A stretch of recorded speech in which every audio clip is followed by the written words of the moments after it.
Salamat watching Hornbill TV's prime time.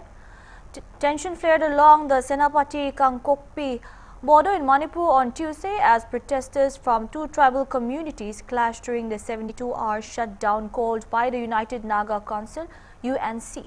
The situation turned volatile at T. Khulen village along National Highway 2, Imphal to Dimapur Road, when local police attempted to clear roadblocks set up by Naga volunteers enforcing the shutdown.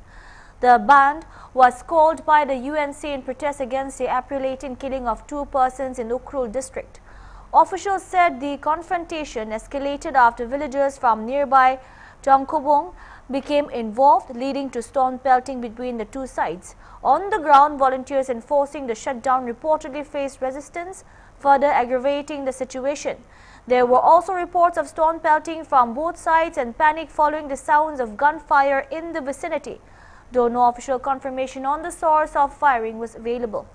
Meanwhile, the Senapati District Students Association (SDSA) alleged that the unrest stemmed from repeated provocation and attempts to remove barricades set up by shutdown volunteers. The association also claimed damage to property and injuries to some volunteers, though no figures were specified. Security forces were deployed in and around T. Khulen and along the affected stretch of National Highway 2 to bring the situation under control. Officials said the situation has since improved, although tensions continue to prevail. The 3-day shutdown, which began at midnight on April 20, has disrupted normal life across Naga inhabited areas including Ukhrul, Kamtong, Senapati, Nune and Tamenglong.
Ai thei sana ki chamning ki ngai to a hoi ta ki zola ai wanga automatic chat han ka movin hitin boina so tan yo lang yong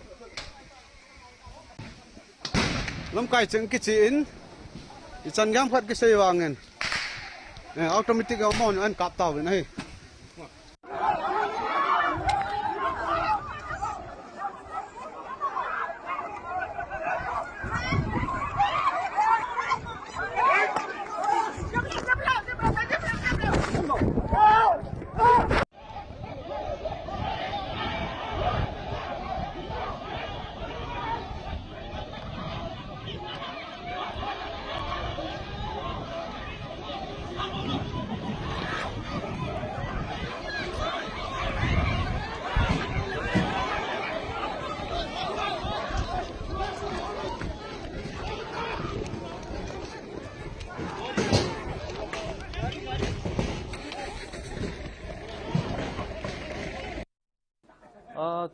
To be very brief, today the unfortunate commotion or clash happened because of the provocation and because of the repeated aggression which was carried out by the Kuki people who are from or who stays at Chongobung. Actually, it all happened like this. Since early morning, around 6:30, a group of a squad of Kampopi police came to the UNC checkpost at Tumuyon Kulen, Tikulen, and they tried to arrest or abduct one of our volunteers. And they also threatened our volunteer by loading their rifles and threatening and intimidating our volunteers there. And after that, at around 9:10, particularly two Kuki youths, one in white shirt and one in black shirt particular, they came out of nowhere, and then they just started removing the barricade which our volunteer put up. And in doing so, our volunteer also told them not to remove the barricade which we have put. And at the same time, even the KPI police who were stationed there, they also advised them, they also told them not to do, but repeatedly they did it for 3-4 times. And on the final, before the fight begins, they came again. Even after maximum restraint was maintained from our side, and the police tried so much to control them, and even their own women tried to control them. But it so happened that they came again, and from there, physical confrontation begins. And after that, they started plating stone towards us. And then, while the stone plating was happening, few sort of bullets were fired from their side, and that is how situation have reached thus far. Thank you. Were there any casualties as well? From our side, there are numbers of casualty. Most of the casualty are injury to the head. And then damage of properties were? Oh yeah, of course, the property, the office vehicle of the Sanawati District Student Association was damaged, and one of the car was also damaged so far. Is the situation be controlled at the moment? How is the ground situation at the moment? At the moment, presence of state force and central force have dosed off the situation, but we are very skeptical because we can see movement of volunteers, Kuki volunteers or Kuki militant in the periphery and in the adjoining area, which in those bunkers which they have set up in and around their village. So we are very skeptical about the situation. Y. Khemchand Singh, Chief Minister of Manipur, was airlifted by an army helicopter to Wangting in Tobal district on Tuesday after widespread road blockades and protests disrupted all surface routes leading to the area. The Chief Minister had been scheduled to inaugurate a Block Development Office (PDO) at Wangting, with key roads blocked by protesters using barricades, felled trees and other materials. He boarded an army helicopter from Kangla Fort and landed at Kongtom before proceeding to the venue under heavy security. According to police, a large group of protesters armed with stones and catapults advanced towards the function site with the apparent intent to vandalize the newly constructed office. After repeated warnings failed to disperse the crowd, security personnel used minimum necessary force and later resorted to controlled firing in accordance with established protocols to disperse the mob. During the incident, one individual identified as Ilangpam Nangpir Singh, 40, a resident of Hirok Part 2, Ilangpam, Lerak, and a VDF SPO sustained injuries. Authorities later brought the situation under control, though tension persisted in the area amid heavy deployment of security forces.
Despite the disruption, the Chief Minister inaugurated the Block Development Office at the Wangting Tenta City block in the presence of MLA A. Sharda Devi and other public representatives. Singh said the new office would strengthen grassroots administration, improve transparency and accountability and ensure more efficient delivery of public services in the region. We'll take a short break. Keep watching.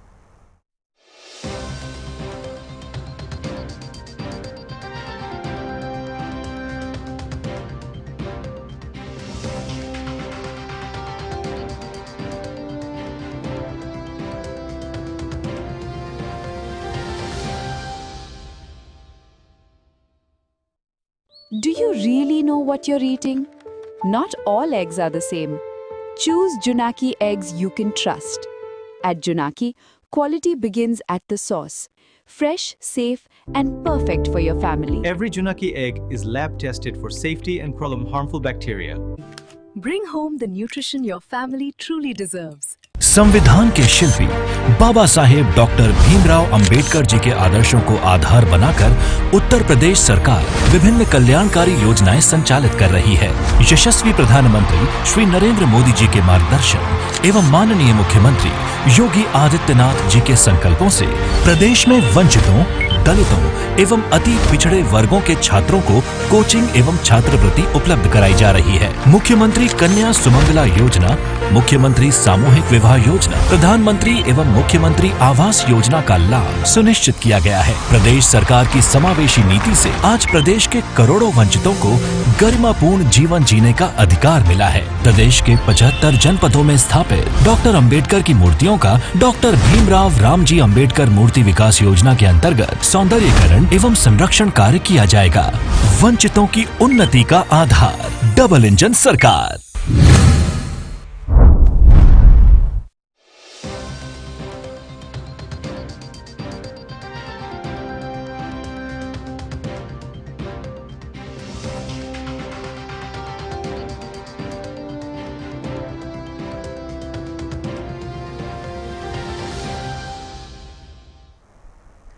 Welcome back. President of India Draupadi Murmu arrived at Odisha's Jharsuguda Virusundra Airport in special flight on Tuesday. The president headed for a day-long visit to Rourkela in a special helicopter of the Air Force. This is her first visit to Rourkela after assuming office as the president. Governor Dr. Hari Babu Kampampati and Chief Minister Mohan Chanand Maji, District Collector Jharsuguda, District Councillor Tulapati Minj, Colonel Prasad Kadam, Wing Commander Tapas Oja, Jharsuguda SP were present to welcome the president at the Jharsuguda airport. The administration has tightened security at the airport. The president will dedicate to the public the Integrated Command and Control Center, Tribal Museum, Kolnagar, Amusement Park and Science Park and Planetarium built to a cost of about Rs 158 crore.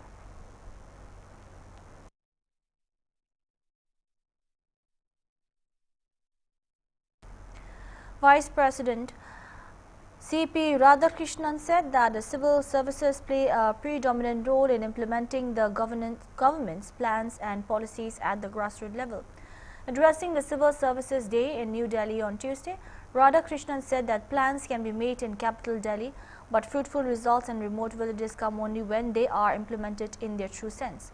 Calling Sardar Vallabhbhai Patel the father of all Indian services, the Vice President said that Sardar Patel brought the nation together under a shared spirit of service and unity. He said that the steps of Sardar Patel have enabled the country's journey from colonial India to Viksit Bharat. Mentioning several initiatives of the government, Radhakrishnan said that be it infrastructure, health or education, India now holds a place of pride on the global stage. First and the foremost, I extend my best wishes to all the civil servants serving all over the Bharat and also your retired colleagues on the Civil Services Day. As we all know, planning can be done at Delhi, but the fruitful result in the remote village can come only when it is getting implemented in its real sense. That is where the civil service is predominantly playing the role. It has been 79 years since Sardar Vallabhbhai Patel ji, the first Home Minister of independent India, addressed the probationers of the administrative services in Delhi. In that address, Sardar Patel ji had referred to the civil servants as the steel frame of India. That means we are the real protectors of the interest of the people. Every batch of officers since then has proved time and again that they are indeed the steel frame of India, and you have been the backbone of the nation in India's journey towards progress and prosperity. This year holds special significance as it is the 150th birth anniversary of Sri Sardar Vallabhbhai Patel ji. He is the Iron Man, the unifier of our country, and the father of the All India services. Sardar Vallabhbhai Patel ji unified India politically, and as the architect of the civil services, he brought the nation together under a shared spirit of service and unity. We'll take another short break. Keep watching.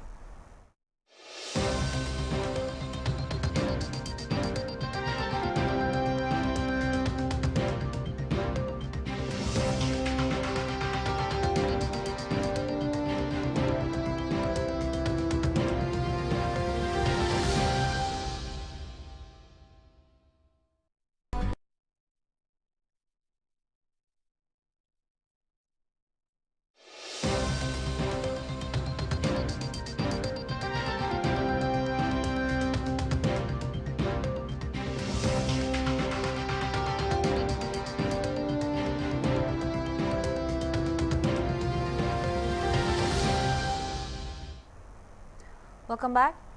Biju Janata Dal PJT Rajya Sabha MP Sasmit Patra on Tuesday alleged deletion of the names of 9.8 lakh electors in Odisha during the preparations of Special Intensive Revision SIR of electoral rolls in the state. Writing the Chief Election Commissioner Ganesh Kumar, Patra urged the Election Commission to ensure that no deletion is finalized before an inquiry and the data is shared publicly. He claimed that the Chief Electoral Officer of Odisha has reportedly received a substantial volume of complaints against wrongful deletions. You see, I've written a letter to the Chief Election Commissioner, Shri Ganesh Kumarji, relating to the large-scale deletion of about 9.8 lakh voters in Odisha during the SIR process. The SIR process is supposed to weed out those who have passed away, or those where there are duplicates, or those which are fake and bogus. Odisha had never seen such a vast amount of voters, almost 10 lakh voters being identified for deletion. So therefore, I have raised concerns relating to this large-scale deletion that is being done by the Election Commission on the SIR process in Odisha. In this regard, I have identified how wrongfully they have undertaken the deletion process. Secondly, the mandatory field verification is not being done. Third, the proposed scale of deletions is far exceeding than ever has been done in the state of Odisha. Fourth, more than 2 lakh objections have been filed through the Form 7 cases regarding the volume of objections. Sixth, I have talked about how the Election Commission of India is probably not mindful that the Chief Electoral Officer of Odisha himself has admitted that there are issues and therefore has directed for re-verification, including partial mandatory field reviews. This only shows the admittance on the part of the CEO Odisha, Sri Sadgopanji, that yes, some things are not right. So therefore the Election Commission of India must therefore direct, and I've demanded this, that no deletion should be done unless and until mandatory review and proper verification is done. Second, that there should be a comprehensive statewide re-verification of all cases that have been flagged. Third, that there should be full transparency relating to the public disclosure of those people who are being deleted in a constituency-wise and a category-wise manner. I have also asked for an independent audit in this regard. I have requested for a strengthening of the grievance redressal mechanism, where every citizen who is under scrutiny right now can go and have their redressals heard. And finally, that immediately an ECI team from Delhi should be deputed to Odisha to quickly go there and get a field first-hand review and then report back to the Chief Election Commissioner as to what is the status and why this almost 10 lakh voters of Odisha in this SIR process have been identified, which was never seen in the history of Odisha. The Food Safety and Standards Authority of India, FSI, on Tuesday launched a formal investigation into a mass food poisoning incident at a wedding in Gujarat. Since food safety enforcement falls under state jurisdiction, the central body has requested a detailed report from the Gujarat government. Currently, FSI officials are on site assisting state authorities with the collection of food samples. Sources said that once the findings are shared, appropriate legal action will be initiated against any individuals or entities found responsible for the lapse. Around 50 to 60 people are undergoing treatment at Zudis Hospital in Dahod after falling ill with symptoms of vomiting and diarrhea after following a wedding function attended by 300 to 400 guests on Monday evening. Zudis Hospital RMO Dr. Rajiv Damore said the patients began showing symptoms around 11 p.m. and were brought to the hospital soon after. Dahod जिले में गरबड़ा तालुका में अबलोड गांव में वहाँ कोई marriage function था। Marriage function में 300-400 लोग का फंक्शन में आए होंगे। सब लोगों ने जो भी खाना बनाया था वो खाया। इसके बाद 7 से 8 के बीच में खाना खाया और रात को 11 बजे स्टार्ट हुआ। वॉमिटिंग और डायरिया जैसा सिम्टम सबको लगा। इसके बाद तुरंत गवर्नमेंट की टीम जो मेरे CDHO officer and epidemic officer सब वहाँ का THO सब मिलके वहाँ केस का डिटेक्शन करके जो ट्रीटमेंट देना था वो वहाँ दिया। इसके बाद जो पेशेंट ज़्यादा थोड़ा दिक्कत था उसको 108 एम्बुलेंस में जाडस हॉस्पिटल में लेके आए। यहाँ हमारी टीम पूरी तैयारी थी। हमको जब पता चला कि 150 के तो 150 से 200 के आसपास यहाँ आने वाले हैं तो हमने सब बेड तैयार करके और हमारी टीम इमरजेंसी में सब लोग मिलके काम करने लगे और सब पेशेंट को हमारी हॉस्पिटल में अराउंड 50 to 60 आसपास हॉस्पिटल में अभी भर्ती है। सब हाँ सबके भी स्थिति सब स्टेबल है और सबका ट्रीटमेंट चल रहा है अभी। Dr. Rajiv Damore, RMO Zydus Hospital, Dahod. That's all we have for now. Keep watching Hornbill TV.